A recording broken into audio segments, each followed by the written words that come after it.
We need to do a take 2 of this read aloud. Vice Principal Quincy.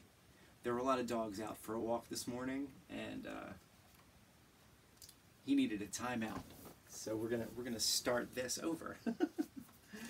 This book is called School's First Day of School. The story is by Adam Rex, and the pictures are by Christian Robinson. You might recognize the pictures. The illustrator also illustrated a book that we read last year, and we're going to read, I think, next week, Last Stop on Market Street. So the drawing is going to seem really familiar. School's First Day of School. It's the first day of school for the school. So last week, a lot of us had many different types of first days of school. First day of school in the building, first day of school at home, switch that around, first day when everyone was at home. Lots of first days. But this is about the first day for the school. See on the cover how the school is smiling?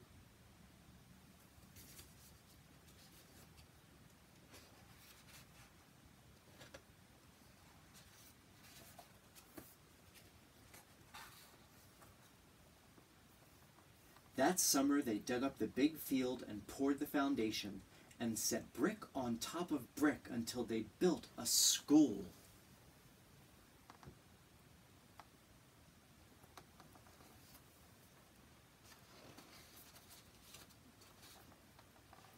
A sign above the door read Frederick Douglass Elementary.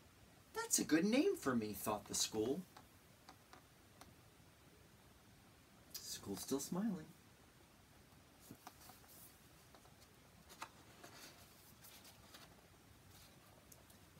Most days, a man named Janitor came to mop the school and buff his floors and wash his windows. This is nice, the school said to Janitor. Just the two of us. Won't be just us for long, said Janitor. Soon the teachers will come and then you'll be filled with children.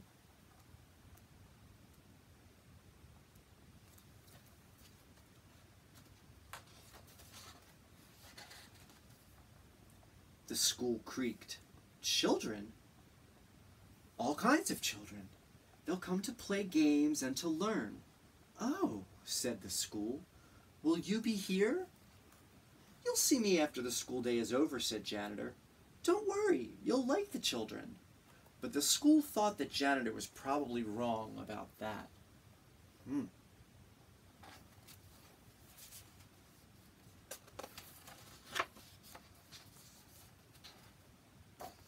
Then they came, the children did, and there were more of them than the school could possibly have imagined. Is the school smiling? Remember we've talked about mood the past 2 days? In Horrible Bear, where the mood changed from angry to regretful to patching things up. And then in our first book, the mood of Minnie, when she found the dog, lost the dog, and then got her own dog. The school's mood is changing now.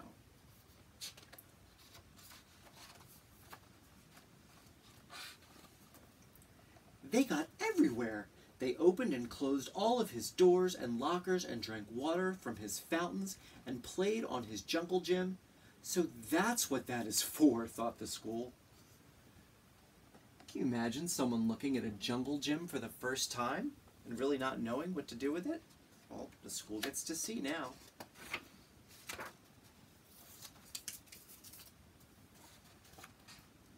Some of the older kids gathered by the school's back fence and showed each other their bored faces.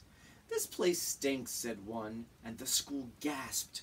I hate school, said another with puffy hair, to the agreement of his friends. The school sagged a little.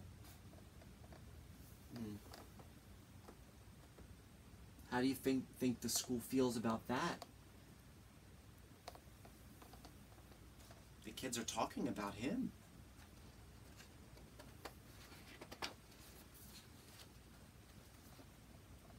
One very small girl with freckles didn't want to come inside the school at all. Her mother had to carry her. I must be awful, the school whispered to himself. Later, He squirted the puffy-haired kid in the face, then felt bad about it.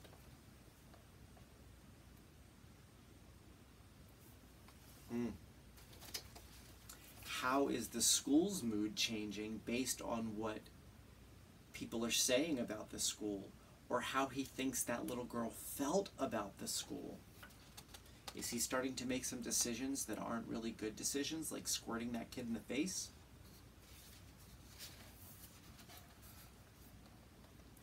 He watched the kindergarten kid sit on one of his rugs. The teacher said, "As we go around the circle, please tell us your name."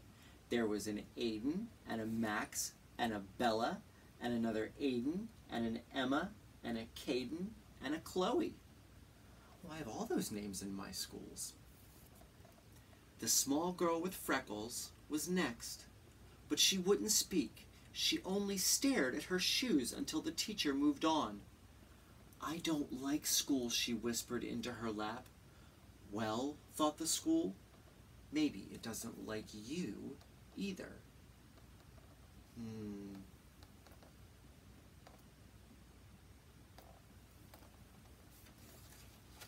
The word that we talked about from Horrible Bear, the word indignant.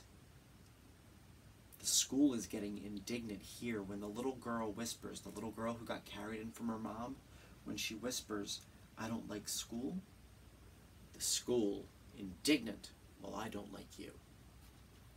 Does the school really know her? Does she really know the school?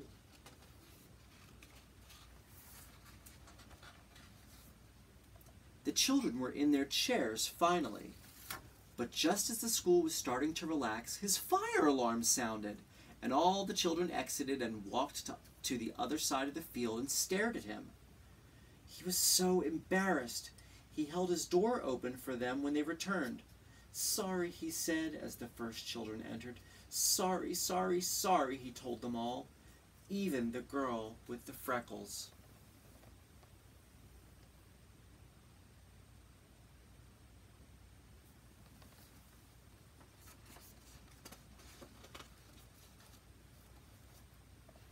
At 12 o'clock, the school was filled with food. At 12:30, the school was filled with garbage. At one table, a boy told a funny joke, and another boy laughed so hard that milk came out his nose. "Now I'm covered with nose milk," thought the school. He had to admit it was a pretty funny joke, though. Even the girl with the freckles liked it. See the girl with the freckles? She's been in a pretty bad mood all morning, and then she just heard a joke that made her laugh. Maybe that changed her mood a little bit. After lunch, the kindergarten kids learned about shapes. "A rectangle has 4 sides," said the teacher. 1, 2, 3, 4. In fact, a square has 4 sides too. In fact, a square is actually a special kind of rectangle. "Wow," said the school. "I didn't know that." And what I love about this page is that there are a lot of shapes on it. Rectangle, rectangle, rectangle, rectangle, rectangle, rectangle, rectangle, rectangle.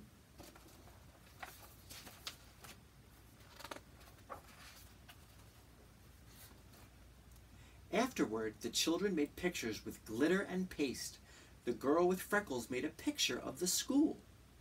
"It looks just like me," thought the school, "except glittery. It's like she's known me all my life." "Do you think I could have your picture?" the teacher asked her. "Don't tell anyone, but I think it's the best." The school thought she was probably right about that. The freckled girl smiled when the teacher stuck her drawing onto the school wall with a pushpin. "Ouch," said the school, but he didn't mind. Not really.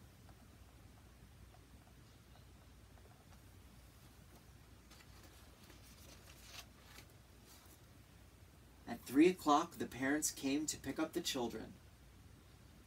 At 3:30, janitor came to pick up the school. "I was full of kids," the school told him.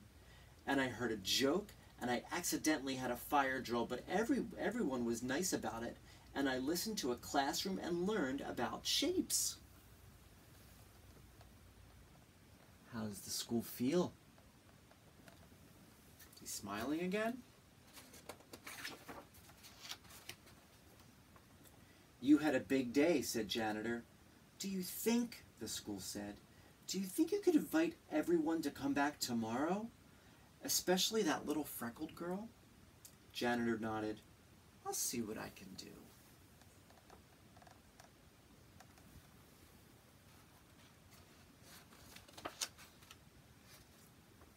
Later, Janitor sat on top of the school as they watched the sun go down.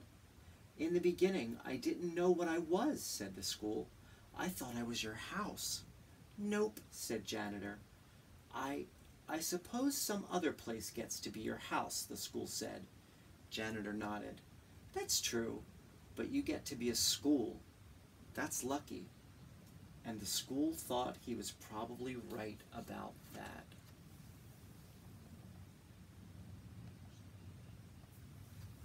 So we think about how lucky our schools are to somehow, some way, welcome kids, whether it's through a screen or through walking through a door. We are very lucky to have our students, and our schools, I know, appreciate it very much.